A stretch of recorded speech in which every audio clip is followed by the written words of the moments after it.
Till now, I've not talked much about one relevant detail that impacts my same-day application and acceptance of a warehouse job at Amazon.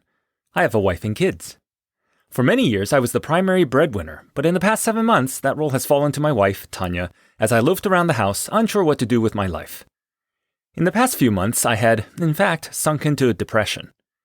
On many days, I found it hard to get out of bed before noon or 2 p.m. I'd often go back to sleep after being up a few hours because I just wanted the day to end. Simple conversations were overwhelming. Appointments and anything mandatory were overwhelming. However, part of me suspected, as all the literature on depression says, that I would benefit from routine, an enforced obligatory routine, the type of thing that hourly employment would provide, emphatically with no flex time. This, when I'm honest, was one of the deeper motivations behind my sudden enthusiasm around getting an Amazon warehouse job. I wanted it to save me from my downward spiral.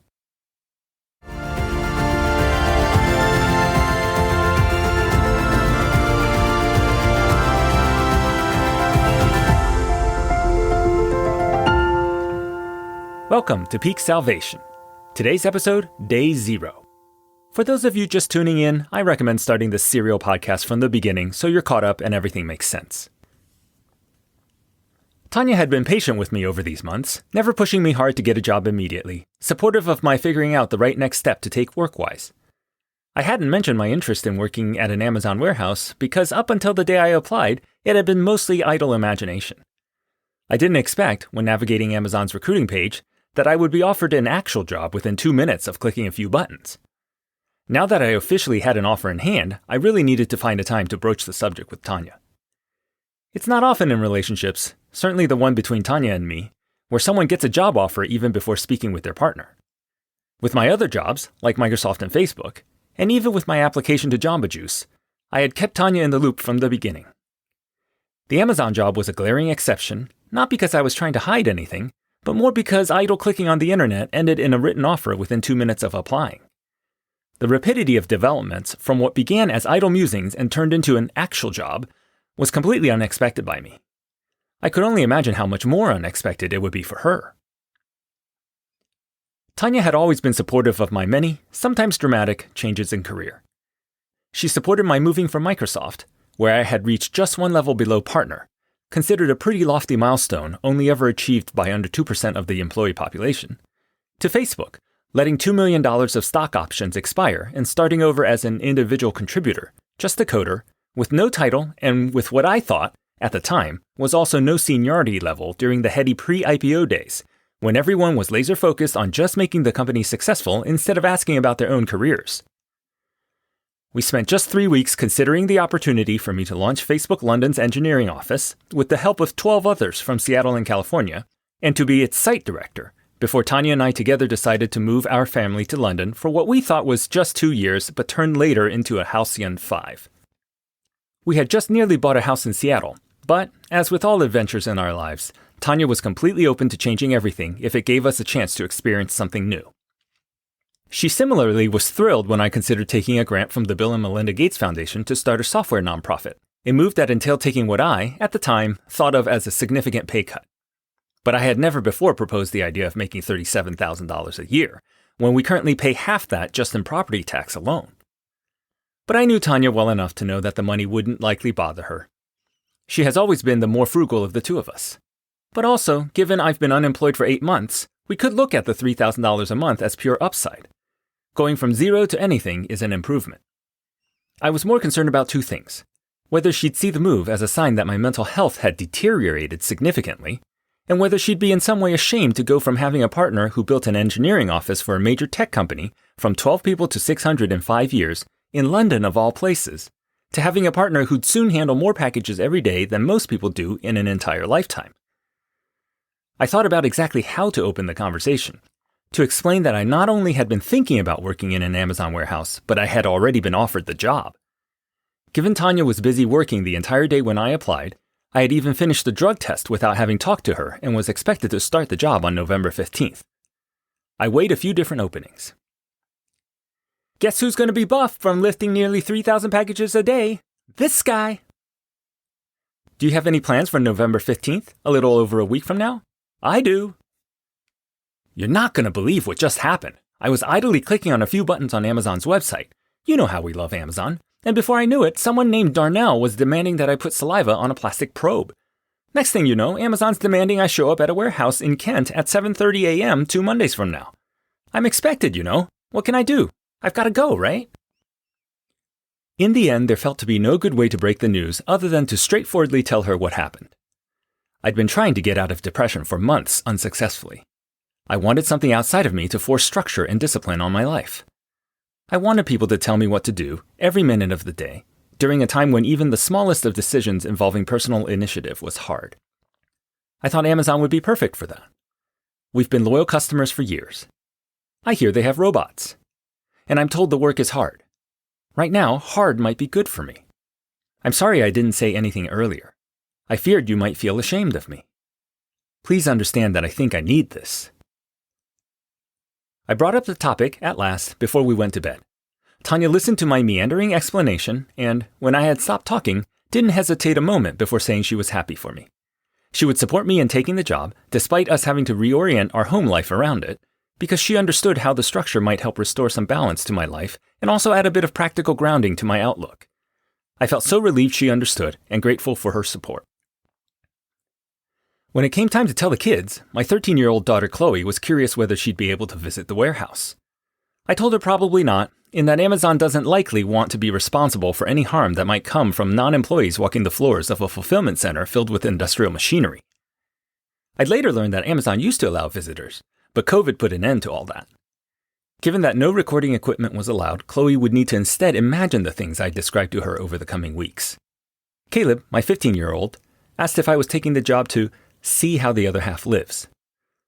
This phrasing hit hard at a source of guilt I felt around this whole project, that I'm voyeuristically diving into a world in which I don't belong, a world I expect to be very challenging and difficult, not because I need to, but because I have the luxury of entertaining my bourgeois curiosity without the burden of deleterious consequence. I have other motives, ones that ennoble this entire enterprise, at least in my mind.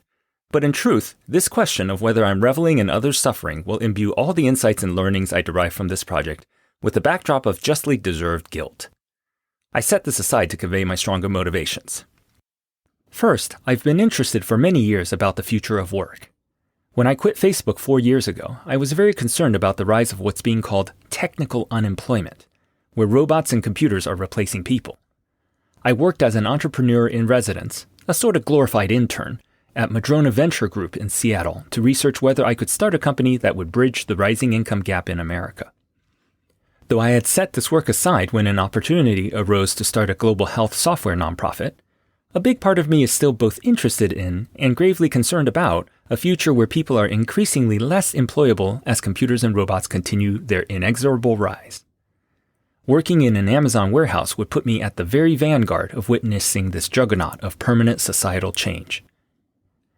Second, I wanted some enforced routine in my life. I thought the structure would help alleviate some of the decision-making that felt difficult during periods of depression. I was attracted to the idea of a job that starts mandatorily at a precise minute every day, where I'm told exactly what to do at all times, where, exactly the opposite the bar in Cheers, absolutely no one knew my name. For many years, I had held jobs where more people knew my name than I knew theirs. It was appealing to think about a job where I was essentially anonymous, having no responsibility greater than to do exactly what I was told.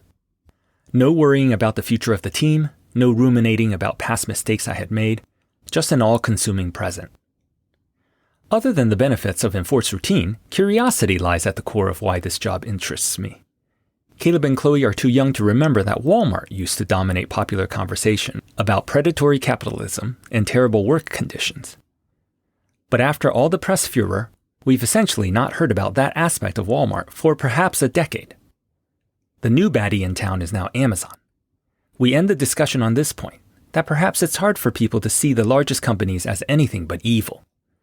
I had joined Microsoft in the late 90s after the hugely popular release of Windows 95, only to weather the terrible press around the dot-com era with the Department of Justice investigations around Microsoft's monopoly. Similarly, I joined Facebook just in time to see all the positive press around the Arab Spring and feel the international optimism around how Facebook was connecting the world, only to later see it fall from grace. Could it be possible that no matter how well Amazon behaved, and here I'm not excusing all the obviously bad things that have happened, that we inevitably build up the underdogs only to tear them down when they finally succeed in rising to the top? The night I spoke with Tanya and the kids about the job, I laid in bed, excited at the prospect of being an Amazon Fulfillment Center associate. As a dedicated customer and someone who's read about the types of efficiency optimizations that Amazon has made in their warehouses, I was excited to soon have a chance to see it from the inside. One lingering thought surfaces again as I drift to sleep. It's unclear to me as yet why the US has relatively high unemployment while a job requiring seemingly almost no prerequisites, with a 2-minute online application process, has few people interested. 50 open shifts in one warehouse alone. 2 other applicants in a recruiting lobby built for dozens. The simplest conclusion would be that the job is truly as nightmarish as all the reports through the years have made it out to be. I grew apprehensive, but frankly, with the type of detached intellectual apprehension that only someone who doesn't need the job could entertain.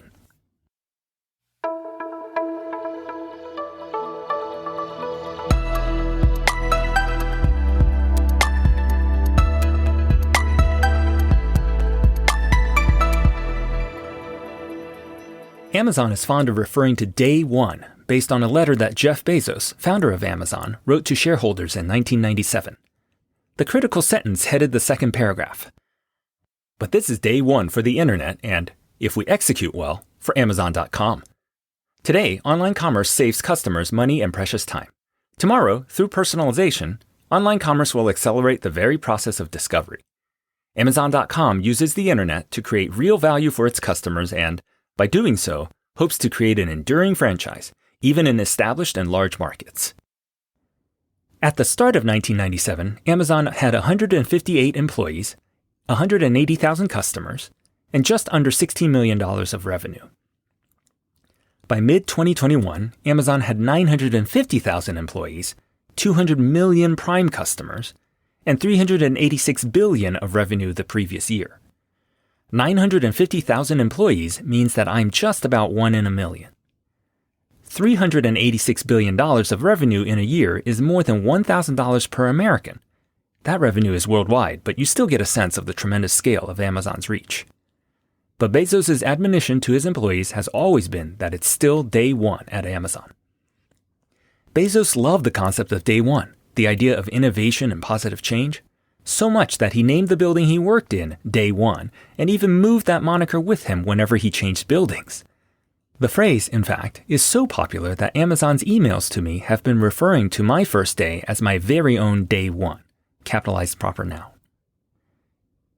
It's now 2 weeks since I got the job offer and discussed it with Tanya and the kids.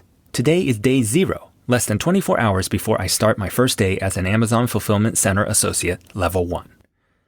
But I'm missing something essential, something they've said repeatedly was a requirement for employment. I'm missing my shoes. Not just any shoes. Amazon requires laced, composite-toed shoes, what people used to call steel-toed before innovations in material science, the type with special protection over your toes lest robot wheels flatten your pedal phalanges in an inspired moment of path optimization. Multiple tantalizing emails from the Amazon Jobs team had mentioned I would receive a $110 Zappos coupon with which to buy the aforementioned shoes upon which my employment was conditioned. But I have yet to receive such a coupon, and my job starts tomorrow. Amazon Candidate Support is the team or service that answers questions from new hires as you prepare for your first day of work. I had the opportunity a week earlier to interact with Amazon Candidate Support to address the all-important question, where are my shoes? I wanted these shoes so badly. Not just because they're required to keep my job, but for 2 additional reasons as well. First, I've never had an employer that required a specific type of shoe, much less one with a composite toe box. This makes me feel like I'm getting a real job. Not exactly Bear Grylls braving survival in an alpine forest naked, but certainly more rugged of a job than I've ever had before. Composite toe shoes feel like the type of thing I could casually mention owning at cocktail parties to add a bit of mysterious grittiness to my general, let's say, analytical demeanor. Second, I've always been a huge fan of Zappos after having read Delivering Happiness, an inspiring book written by Zappos founder Tony Hsieh about how we can build businesses that make customers, shareholders, and employees all happy. Tony Hsieh's message that commerce doesn't necessarily have to come at the cost of dissatisfied customers, bankrupted investors, or unhappy employees has been a guiding principle for me ever since. In a footnote of sad irony, Tony Hsieh died in 2020 in a suspicious house fire after years of struggling with drug addiction, an addiction presumably birthed from his search for happiness. 1 week before my personal day one, I had yet to receive the Zappos coupon and was getting worried. The Amazon New Hire website suggested I send a text message to ask the Amazon candidate support staff directly. Hello, this is Janani. Thank you for contacting Amazon Candidate Support. What can I help you with today? I haven't received my Zappos coupon yet for starting work in a week. I understand your concern, no worries. I will help you with this. For security reasons, can you please provide me with your phone number and email associated with your application? I give my phone number and email. Can you please confirm your first and last name? Philip Su. Janani then goes silent for 21 hours. I begin to get worried about how many candidates she's supporting. After not hearing back from her for nearly a day, I ping her again. She starts right off as if nothing had happened, as if a rip in space-time had fast-forwarded our conversation straight through one Earth day. Once you receive your KNET login, you will be able to place your safety shoe order using your $110 annual associate credit through Zappos. She ends this with an exclamation. She's apparently just as excited as I am by this prospect. The KNET she refers to is Amazon's internal training tool, where mandatory training videos are hosted. Well, it's day 0, and it's after November 13. I got my KNET login days ago, but still have not received the Zappos coupon. I thought about just buying the shoes myself outright, but I want to experience this job the way any employee would. I wouldn't just buy myself some shoes out of pocket when 40% of Americans say they can't absorb an unexpected $400 expense in any given month, and when the most basic of composite-toed shoes costs a full day's wages on Zappos. No, I'm going to instead see what happens when I show up on day 1 sporting a random pair of lace shoes I already own. Perhaps I'll be fired before even seeing day 2. Or perhaps they'll have a pair of size 9 men's loaners in clown colors like bowling alley rentals to prevent theft. I'll live on the edge. It turns out a KNET login is most needed to complete the mandatory training videos required of all new hires prior to day 1. These include all the classics that those of you who've worked in large companies will recognize. Videos on the business code of conduct, harassment, safety, and in the past 18 months, an addendum on COVID. As with all such corporate videos, they alone are all that's necessary for a future alien race visiting a post-apocalyptic Earth to reverse engineer what our laws must have been. Every aspect of these videos tied directly to something the company could be sued for by either a third party or by an employee. These videos total perhaps an hour of content, interspersed with various pop quizzes to make sure you paid attention. Completion of each mandatory video was automatically tracked by Amazon's HR system. At one point, I had to re-watch an 18-minute video because the system didn't properly track my completion of it the first time around. But I didn't mind it at all because it was by far the most interesting one, about safety and security. It started out innocently enough. I cannot think of a more important topic for each of us than that of our safety, at work, on the road, when you attend a public event, or in your neighborhood. That's why our global security team collaborated with many teams across Amazon to create this important awareness tool. You're about to hear insight that could literally save your life. I was hooked. I wanted my life to be saved. Tell me more. In the unlikely but potential event of an incident, so please pay close attention. That took a bit of a darker turn than I had expected. I thought they were going to talk about the use of slippery when wet signs by the cleaning staff after mopping linoleum floors, but I always get a bit nervous when people refer to a catastrophic event as an incident, or deploy the ominous definite article variety, the incident. In some situations, very rare, it could be an active shooter. Wow, we were starting right off in definite article territory. It could be a hostile intruder. Maybe somebody comes in with an attitude or a baseball bat. Did we seriously go from visions of AR-15s to perhaps a Louisville Slugger? Or even just some Louisville swagger? It's not always about weapons. It can be about attitude. Tell me more. I'm intrigued by how attitude might be spoken of in the same sentence as shotguns when it comes to safety and security.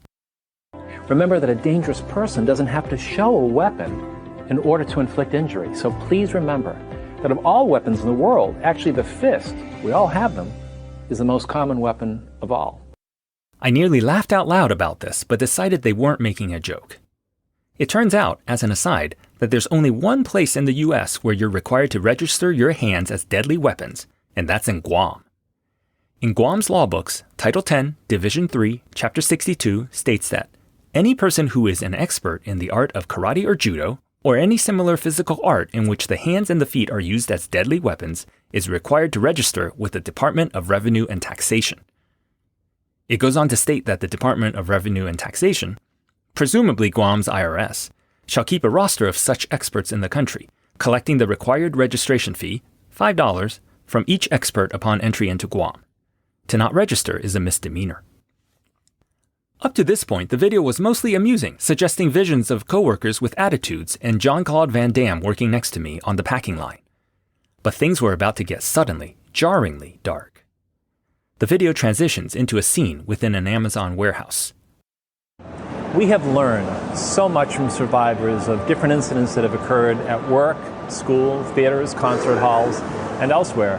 And I wanted you to know a little bit about what we have learned. By survivors, what he meant was those who witnessed mass shootings. The video showed a man entering an Amazon warehouse with a semi-automatic handgun, looking like Bruce Willis from Die Hard with a reflective safety vest on.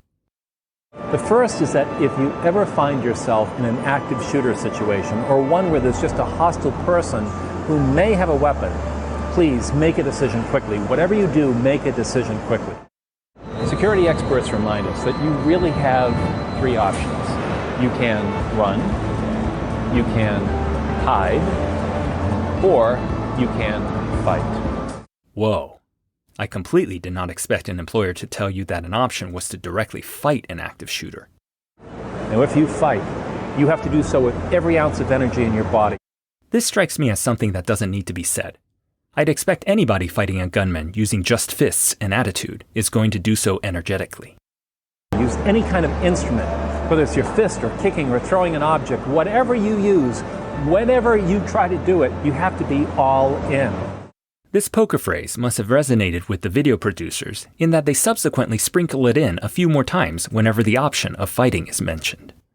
And it's mentioned surprisingly often. You have the right to survive and to overcome this criminal. I find this such a funny statement.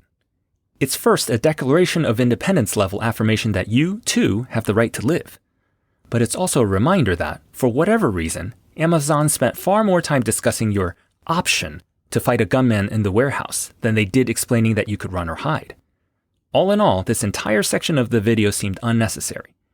It's not clear to me that what the Amazon security team recommends, other than fighting a gunman with your kicks, fists, and an all-in attitude, would be any different from what anyone would naturally do should such a devastating incident occur. When law enforcement arrives, the situation will be chaotic. Just assume that. Here, the video transitions to some harrowing scenes. The earlier reenactment of an active shooter entering the Amazon warehouse whilst employees ran and hid was already, to me, a bit unexpected and scary. But at this point, the reenactment showed police entering the building, guns drawn, stepping over multiple bodies of Amazon Fulfillment Center associates, sprawled in various positions, lifeless, throughout the warehouse floor. The officers will be yelling at you, but not because they're mad at you. So if they tell you to put your hands above your head, there's a reason for that. They want to make sure that you don't have a weapon. Try to remain as neutral with yourself as possible. The video continues on through various reenactments, showing scenes all too familiar from action movies and news reports, but made all the more disturbing in that I hadn't, until this point, until Amazon spent a significant portion of this mandatory training video explaining its three-prong stop, drop, and roll style recommendation for confronting active shooters, considered the now quite believable possibility that I might be caught in such a situation. Furthermore, I had graduated high school several years before the Columbine High School massacre and the subsequent mass shootings that eventually led to the type of lockdown drills that most American students as young as kindergartners are now subjected to regularly. I had always known in the back of my mind that Caleb and Chloe participated in these drills.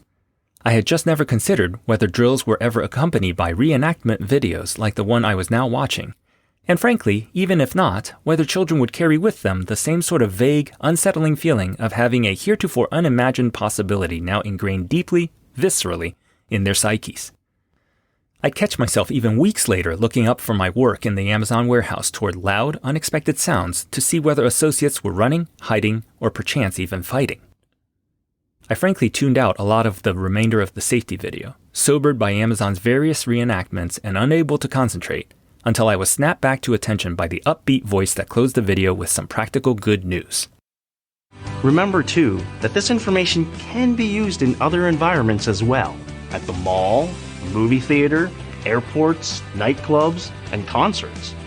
Remember, you can have a direct impact on your own security by being aware and by bringing concerns to your security team.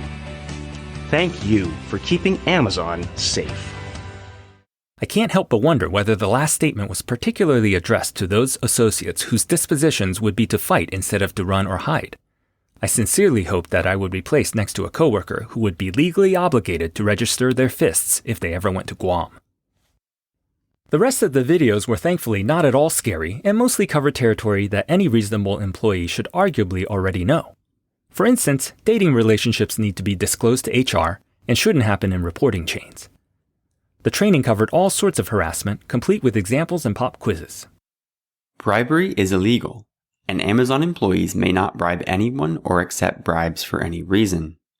Just obvious things like that. Or perhaps it's not at all obvious to some people, and videos like this truly do need to be produced and mandatorily viewed by all employees. I'm told, for instance, that AOL trained its employees to know the countries where bribery is legal. Not so its employees would know where to employ bribes, but so they would understand the cultural context and not be as shocked if it were suggested. Similarly, I remember once being quite bored at a Microsoft sensitivity training session in a huge room with hundreds of employees when the trainer brought up the topic of inappropriate jokes. It was all pretty standard and boring stuff, until one employee raised his hand to reinforce the trainer's point by broaching a hands-on example of what type of joke really isn't appropriate. This employee, in a manner that truly seemed earnest and well-intentioned, proceeded to launch into a full retelling of an inappropriate joke, the crux of which I have long since forgotten, but for the fact that it involved Jews and some crude punchline. The mortified audience gawked at this slow-motion train wreck, desperate yet unable to stop it, until the joke was at last mercifully over. The trainer seemed genuinely relieved that no one was laughing, paused a beat, and went on as if nothing had happened. The last thing that drew my attention came in the final video, briefing new associates on what to expect when starting. Now that you know a little bit about Amazon's mission and culture, let's review what you need to know to prepare for a successful day one. We'll cover what to bring and what not to bring, dress code guidelines, badging basics, clocking in and out, and final reminders. These all seemed like practical things to know, and so they definitely had my attention. But then, unexpectedly, this was the first thing they chose to focus on. Did you know that taking or consuming any food items Amazon stocks is considered theft and may result in disciplinary action up to and including termination? This is called grazing. To avoid feeling tempted to graze during your shift, be sure to bring food for your breaks and water. A few years ago, food delivery services experienced the same issue, where drivers were taxing the fries or taking small libations from drinks they were delivering, prompting many such services to now use stickers to tape the top of food delivery bags closed. But I had not realized the same possibility of foraging existed in Amazon warehouses, or that, by implication of it being listed first in a video about important job tips, it was such a big problem. I'd later find, after starting at Amazon, that many of you know who you are, apparently subscribe to Frito-Lay's Ultimate Snacking Subscription Box, the attractive red labeling of which tempted even this podcaster more than once to consider whether anyone would see me chewing if I continued working alone in more remote parts of the warehouse. My first job after college was at Microsoft, a company which, back in the day, set the gold standard for perks by giving each employee their own office and unlimited free sodas. The latter was especially attractive to me because I had been raised in a family where sodas were too expensive, reserved only for times when we invited guests over. So, during my first year at Microsoft, I made it a personal mission, actually more of a moral obligation, to consume as much soda as I could bear. To do anything less would have been to thumb my nose at privilege. 12 years later, Facebook would raise the bar of my moral obligation even higher by offering not only free sodas, but breakfast, lunch, and dinner free as well, along with shelves full of all sorts of chips, snacks, and candies to grab at any time. Through the years, grazing had become the norm for me at work. A typical day involved 8 to 12 coffees, teas, or sodas, 2 to 3 meals, and many snacks in between, all free, all buffet. The real trouble with previous jobs was keeping my weight under control given the perpetually flowing font of food and drink. At Amazon, this won't be an issue because grazing is apparently a terminable offense for fulfillment center associates. Good to know. I finished the required videos, which, when it comes to training videos mandated by company lawyers, were actually pretty good. I could have done without the overachieving, Oscar-baiting active shooter scenes, but at least I learned a little bit about Guam and my option, as well as Amazon's subtle suggestion to duke it out.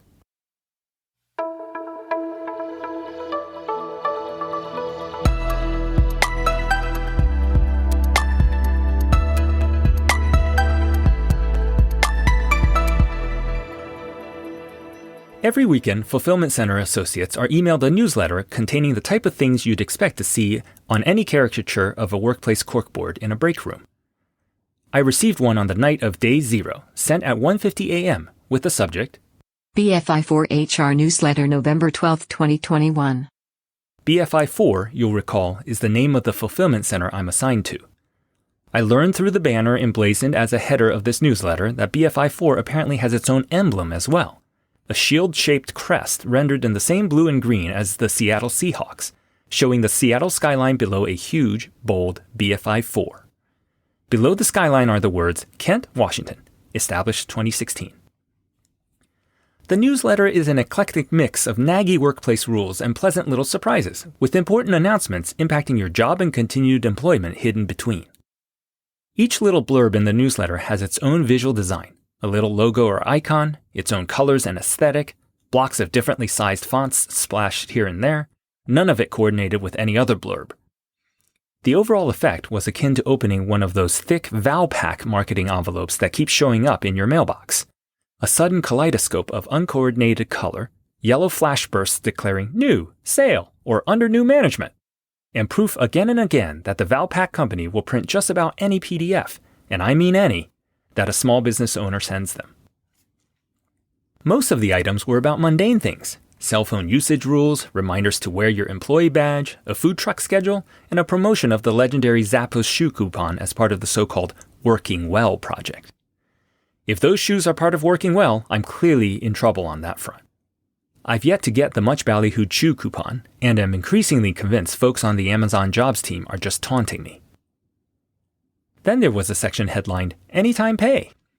This was arguably more exciting than its single exclamation point suggested.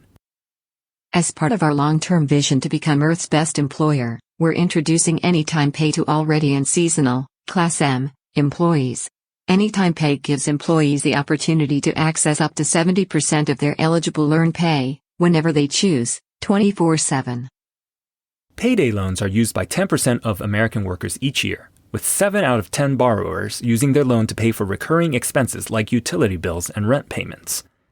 The average loan size is $375, for which the average worker pays $520 in fees. Workers pay far more in fees than the loan itself, given industry interest rates of 400%. That's right, that's 2 more zeros than your typical car loan. Typical payday loans have a duration of 2 weeks and are meant to act as short-term funding to bridge a worker with no savings just until their next paycheck. By offering Anytime Pay, Amazon will give employees the ability to tap early into their upcoming paycheck without paying fees. This will hopefully reduce the amount that workers rely on payday loans, saving some of the $9 billion in loan fees paid annually by American workers. This great news was announced alongside a graphic that inexplicably shows a calendar in the clouds, that is, a sort of airborne calendar, with some coins scattered across it. Another item caught my attention. How to get paid after getting COVID vaccinated. Interesting. Amazon pays bonuses up to $100 for getting vaccinated. But I had apparently missed the biggest excitement where, just a few months ago, Amazon awarded $2 million in prizes and drawings for employees who got vaccinated, including several $100,000 cash prizes, cars worth $40,000, a $12,000 vacation package, and various other Bob Barker-esque Price is Right-ish prizes. The handful of $100,000 prizes particularly surprised me, in that it's 3 years' worth of wages. That's positively life-changing money, and I had missed it. I'd become even more confused weeks into peak, as warehouse managers occasionally distributed raffle tickets to win $50, an amount which, compared with $40,000 cars and $100,000 cash prizes for vaccinations, seems inexplicably low given the 11.5-hour shifts and near 60-hour work weeks soon to be announced, except to the cynic who might speculate that employee morale is worth a lot less to the bottom line than, say, an entire fulfillment center shut down due to an outbreak of COVID. Nevertheless, I was still in time to capitalize on several other giveaways. Holiday t-shirt handout announced the block with traditional fall colors. I could collect my shirt, a nice orange one with BFI4 imprinted over a landscape best described as Desert Mesa Northwest, if I went to a place called Career Choice within the building during what they called third break. I'm definitely getting some of that. But shirts aren't all. Another orange-colored block announced a pumpkin pie handout. As a thank you to all of our associates for working so hard during this holiday season, we will be handing out pumpkin pies. When? Tuesday, November 23rd and Thursday, November 25th. Where? As you exit the building through security. Times? At the end of your shift. The exclamation key nearly broke making this particular block in the newsletter, no doubt. I especially wondered whether I'd get 2 pies, given I work on both Tuesdays and Thursdays. Spoiler alert, I do. And by the time I do, I'm a lot more thankful for them and a lot less snarky. Then, after all the hilarity and good vibes, a small blue block with the grave announcement, Peak Vacation Freeze. So as to emphasize the literal nature of this vacation ban, each letter in these words was adorned with plentiful snow. The entire top edge of this block was overrun by icicles of various sizes, threatening to puncture not only the dreadful words below, but also any reveries you might have had of you spending time with your family enjoying the holidays. In order to prepare for peak, BFI4 will have a vacation freeze in effect from November 21st to December 24th. All vacation requests during this time frame will be denied. This policy of denying all vacations between Thanksgiving and Christmas, as well as requiring mandatory overtime during this period, must be hugely unpopular. I'll soon find out personally what it's like to spend Thanksgiving in BFI4. But it's not all bad news. There's an opportunity for double overtime pay. We need the entire team's support to get through our backlog and deliver for our customers, which means many departments are in a difficult situation of needing to call VET or MET. That's voluntary and mandatory extra time, respectively. All associates are required to be on call for up to 17.5 hours of mandatory overtime a week in order to keep their jobs. But the iron fist that threatens termination is wrapped in a velvet glove of monetary incentives as prequel. As a thank you. Here I'm assuming their gratitude is for the implied convenience of not having to fire you for refusing mandatory overtime. We're offering the double overtime incentive for overtime hours worked between November 14th and November 20th. All L1, L4 hourly associates will receive double their regular rate of pay for every overtime hour worked during that week. Double overtime effectively bumps my $18.55 to $37.10 an hour, equivalent to an annualized salary of $77,000. I can completely see how double overtime would be really tempting, skipping all family obligations and working until your muscles fail.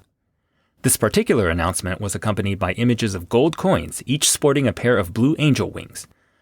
Wings which will fly that extra gold straight into my wallet during the week before Thanksgiving. I'm definitely working overtime. And lastly, an opportunity. A pastel block loudly proclaims, "Calling all BFI associates. Would you like to join the Fun Committee?" It then explains that you'd volunteer time outside your shift and that applicants should write a few sentences about why they'd like to join the Fun Committee. Probably a bit too much for me to tackle as a new employee, especially since I wasn't prepared for an essay question. I'd eventually decide that joining the committee would likely make me feel discouraged and dejected, as, for instance, I learned an example of the type of fun they were able to institute on shoestring budgets included a coloring activity where you could use crayons in the break room to color monochrome printouts of Star Wars scenes for a chance at winning one of 4 $25 prizes to be chosen randomly from a site with nearly 3,000 associates. With the newsletter and training videos finished, it was time to head to bed in preparation for my day 1 tomorrow. I was originally hoping to ask for Thanksgiving off and perhaps Christmas Eve too, but that's clearly not going to happen. I'm looking forward to a free t-shirt and 1 or 2 pumpkin pies, though I also know that any other grazing will get me fired. I'm eager to work double overtime and try the food trucks. All in all, I'm even more excited about starting at Amazon now that I have a little more context around the types of things going on in BFI 4. Tomorrow's going to be amazing.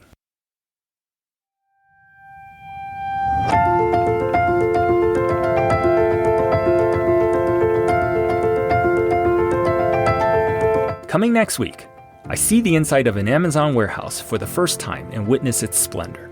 Finding a place to sit at lunch evokes the same nervousness I experienced as an unpopular kid in school.